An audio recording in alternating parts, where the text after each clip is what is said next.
Hi， 大家好啊，歡迎嚟到新一期嘅 Toys Core Channel 啊。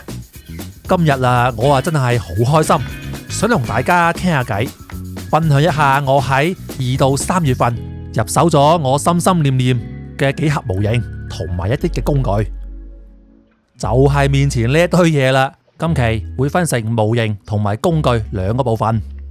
工具部分我會講下今次我遇到嘅一啲嘅問題。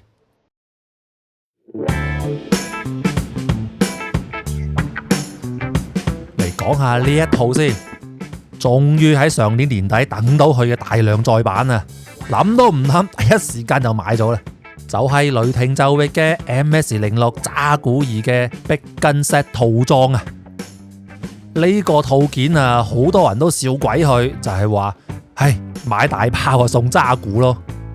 呢部嘢嘅動畫我都幾中意噶，背景呢係基於原作嘅1年戰爭嘅末期重新創作嘅一個故事。呢部嘢嘅風格都幾獨特嘅，唔單止有爵士樂嘅配樂，仲有對人性同埋戰爭嘅反思，係一部好具有個人風格嘅作品。雖然原著漫畫嘅後期呢，我係覺得有少少放飛咗自我啊，但係部動畫就真係好唔錯。而佢嘅機體喺當年呢，喺原有嘅設定上面，其實都幾獨樹一幟嘅，可以講係為咗雷霆就域呢一個特殊環境而生嘅。無論聯邦定係自護，機體都係大量咁採用咗一啲密封嘅處理設計嘅，仲有嘅係佢比較標誌性嘅特殊嘅輔助機械爪。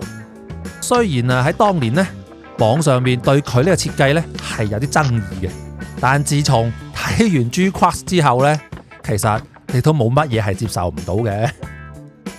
講翻呢個套件本身，佢最大嘅亮點就係搭配咗呢一個1:144嘅逼根。注意啦，係只有呢一盒模型先有唯一呢一個逼根嘅套件嘅咋。之前好多做場景嘅玩家係專門買呢盒嘢嚟殺肉，就係為咗呢碌炮，而且佢喺關節位上面係仲配咗螺絲嘅，所以佢結構係非常之紮實。做好之後都好有份量感噶。比較可惜就係雷霆就域整體嘅套件呢，都有一個致命傷，模型有超多呢啲咁嘅大量噴口呢，係需要保色嘅。而且呢碌大炮呢，佢亦都係冇分色嘅。咁如果你係一個全新嘅模型新手嚟講呢，咁就可能對你就唔係太友善啦。雖然呢係要考啲功夫，但係我都仲係好推薦呢盒模型嘅。對於呢一種 HG 1:144嚟講嘅話，都算係大件夾抵食噶啦。講完雷霆就域，再同大家分享第2個套裝 set。呢個我真係好幸運，喺一間模型嘅鋪頭仔揾到嘅，就係嚟自於重力戰線嘅渣古套裝。呢盒嘢呢，本來係有2個 set 嘅，另一個呢係08小隊嘅套裝，但係嗰個呢，我到而家都收唔到。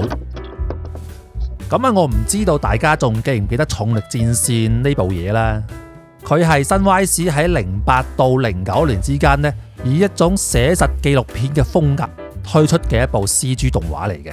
佢係以普通人嘅視覺作為出發點嘅，就係佢嗰種非對稱作戰啊！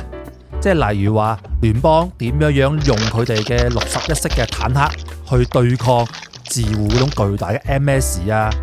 咁呢個套件就係完美還原咗呢一種巨大比例嘅懸殊作戰嘅場景套裝，而且佢嘅比例係1:44，你係可以完美咁搭配其他1:44比例嘅模型嘅。而佢仲有1:35 UC 嘅場景寫實系列，喺 Bandai 寫實嘅場景套裝裏面，應該就係得呢2條拉嘅啫。而且佢又係唯一一套搭配咗一個最獨特嘅配件，又係呢盒模型先有嘅啫。佢裏邊配備咗唯一1:44比例嘅61式主坦克，仲有1:44比例嘅兵人。以官方嘅常規套件嚟講，係比較少有嘅。而且佢嘅武器同埋佢嘅特效件呢，係異常咁豐富。對於而家嚟講，如果你想要啲咩比例呢，可能 3D 打印就可以搞掂啦。但對於中意寫實嘅官方 UC 套件嚟講，都幾值得收藏嘅。有樣嘢要講清楚嘅，呢一個套件嘅渣古主體呢，係採用咗舊模具嘅，模具老舊呢，係佢呢盒嘢嘅致命傷嚟嘅，因為佢呢隻渣古啊，佢係用嘅係03年嘅模具嚟嘅，個可動就好渣皮嘅啫。唯一嘅優點呢，就係佢嘅外形，佢係會比較同而家嗰啲新生美型嘅渣古比呢，係有一種好厚重嘅軍事風嘅。不過啊，網上有高手係將呢個新生渣古嘅胯部嘅關節呢，就移植到舊版上嘅，令佢保持一種厚重感之餘呢，同時又增加咗啲可動性。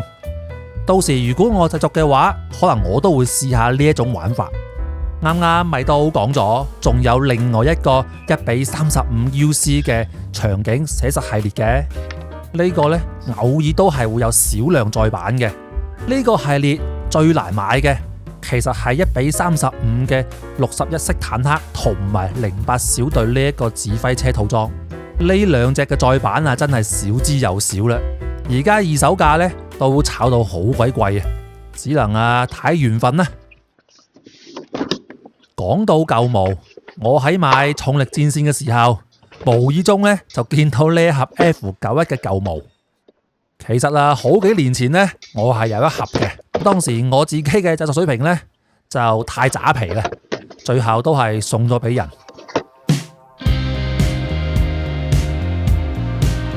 即係我個人呢，係有少少呢個 F91動畫嘅情結嘅。我細蚊仔嘅時候睇呢，反正星期六嘅時候咪會有好多嗰啲動畫片度播嘅。哇！當時一睇到啲畫面咁鬼靚嘅，所以印象都幾深嘅。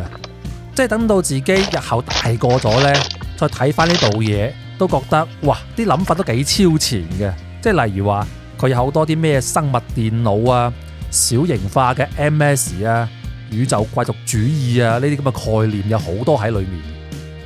不過 F91 呢，我幾中意佢嗰啲反派嘅機體嘅。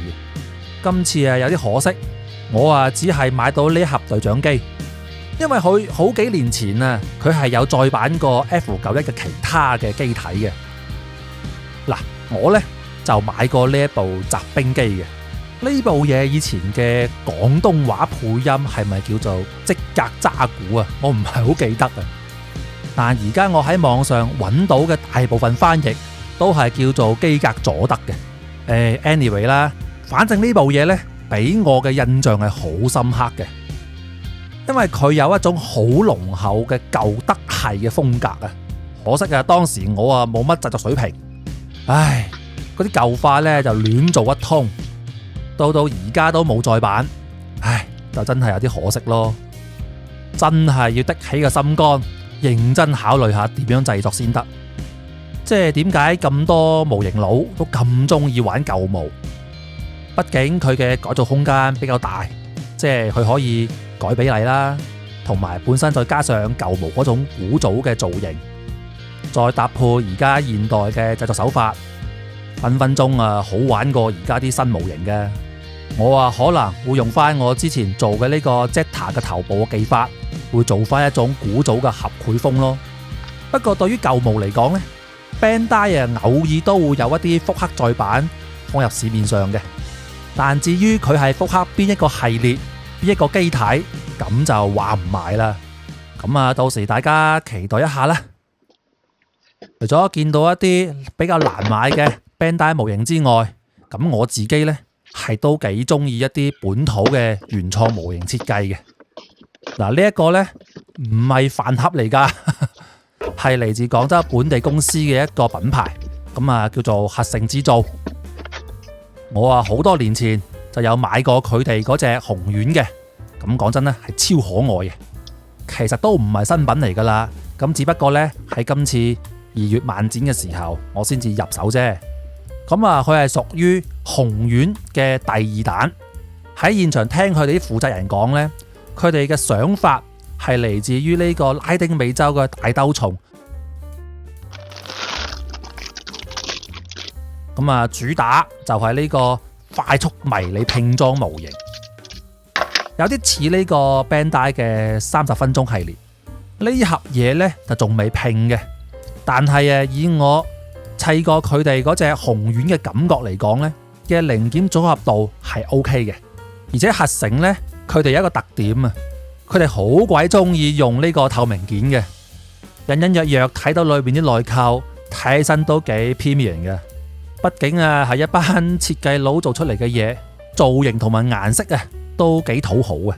喺海外主要由日本 Wave 代理，喺 Twitter 上面都幾多日本玩家都幾 buy 佢哋嘅嘢嘅，審美呢就在線嘅。不過成品呢就會比較細隻，甚至有一啲小眾。如果你係中意大比例同埋多細節嘅玩家呢，咁可能呢一隻就唔係好啱你啦。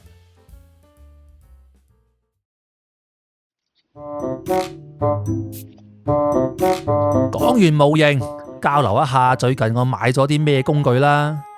其實呢，淨係買咗2樣嘢嘅啫。實話實說啦，有好有唔好，都係同一個牌子嚟嘅。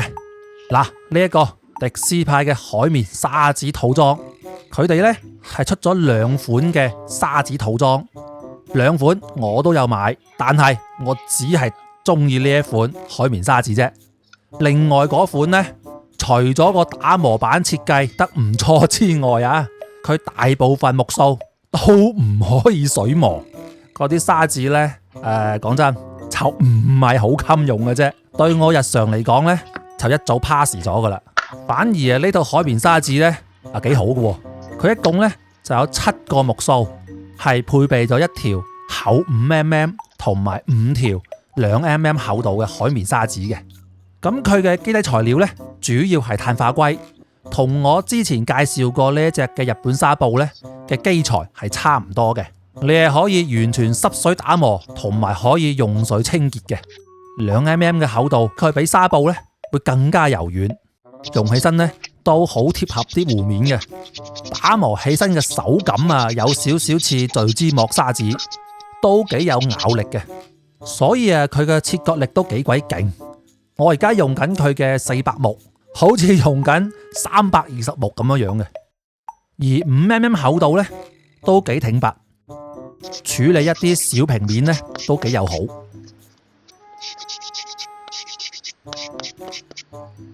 關鍵佢可以水洗，然後就可以重新恢復佢個切割力。暫時用起身都幾襟。可惜嘅就係只有買套裝先至有佢呢個收納盒，佢可以根據你自己常用嘅目數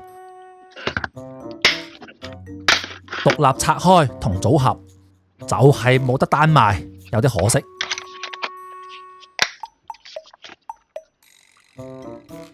最後一款呢，就係迪斯派新出嘅銼刀啦。睇過我社區貼嘅朋友呢都知道噶啦，直接講結論啦。我呢就將呢把銼刀呢就磨 Q 壞咗噶啦。官方寫呢就係話可以磨呢個 AB 補土嘅，佢同時擁有400同埋800兩個目數。咁我以為乜嘢 AB 補土都可以啦。咁結果我喺做呢個作品嘅時候呢，就係用咗一隻高密度嘅硬質 AB 補土，咁PK 啦。我用400目去磨嘅，咁唔知點解磨下磨下，點解打滑嘅？一睇，碌角啦！人生第一次磨 AB 補土，磨到把銼刀嗰啲齒呢就變鈍咗，真係第一次，唔係講假。呢把嘢我買翻嚟得3日，咁就冇咗60幾蚊啦個頂，哇，都有啲肉赤都。咁400呢面呢就廢咗噶啦。咁我而家得翻800呢邊用嘅啫。咁有嗰句講嗰句佢磨塑料呢就真係好爽嘅。而呢把銼刀呢，有2個設計點呢係好吸引我當時去買佢嘅。當你需要去貼緊一個有高低落差嘅零件打磨嘅時候，佢唔會對凸起嘅邊緣嗰個部分呢造成任何嘅損傷。呢個設計真係好正嘅，唔似一啲嘅工業銼刀嗰個邊會好鋒利，貼邊磨嘅時候呢就會留低呢個劃痕。佢呢個黑色呢個塗層呢係防水嘅，佢係可以水洗嘅呢把銼刀。如果你係要去磨一啲硬質嘅高密度嘅 AB 補土呢，咁我建議你都係用翻工業銼刀會比較穩陣。因為我呢個作品嘅呢一個部分呢，最尾都係用工業銼刀同埋砂紙嚟收尾嘅啫。但如果你只係磨塑料同埋一般嘅造型嘅 AB 補土呢，咁呢把嘢係真係好唔錯嘅。怪就只能夠怪我自己，點解咁戇居啫？都係OK 啦。唉，一口氣介紹咗咁多嘢，我都有啲口乾啊。從雷霆袖域同埋重力戰線呢兩個 set 嚟講呢，都可以講話係我心心念念咗好耐嘅套裝模型嚟嘅。有機會能夠買得翻，我都覺得幾開心。而且都睇到咗本土模型一啲嘅原創 IP 嘅發展。咁啊，仲有一啲工具踩雷嘅分享咁啦，係咯。唔知道最近大家有冇買到啲咩心頭好咁呢？或者對我呢啲購入嘅模型有乜想問嘅，歡迎喺評論區一齊交流啊！如果今期內容你覺得有一啲啲意思嘅話，就俾個 like 支持下我啦。